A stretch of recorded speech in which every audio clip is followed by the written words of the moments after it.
За шинэ сангийн сайд маань бол энэ төсвийн хязгаараас гаргах явдлыг бол дэмжиж байгаа гэж ойлголоо.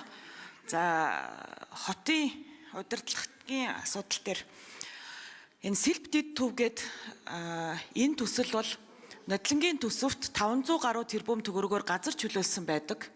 За тэгээд одоо энэ барилгын ажил нь 1.78 их 80 төгрөг. Тэгээ нийтдээ ер нь бол ахаал 2.3 их 80 төгрөгийн өртөгтэй ийм төсөл болж байна. Тэгэхээр одоо нийслэлээр ирж байгаа төслүүд чинь ерөөсөө нэг юм 2-оос 3 их 80-аар байдаг бүр ийм жишг тогтчлоо л доо. Тэгээд дандаа ийм өндөр өртөгтэй, тэгээд дандаа ийм одоо үр өгөөж нь тодорхойгүй, дандаа ийм одоо ийм үндсэн зарчмуудаа эвцэн ийм төслүүдийг л одоо нийслэл зүтгүүлээд байдаг боллоо. Тэгээ цаашид одоо бид нар ийм байдлаар явах юм уу гэдэг асуудал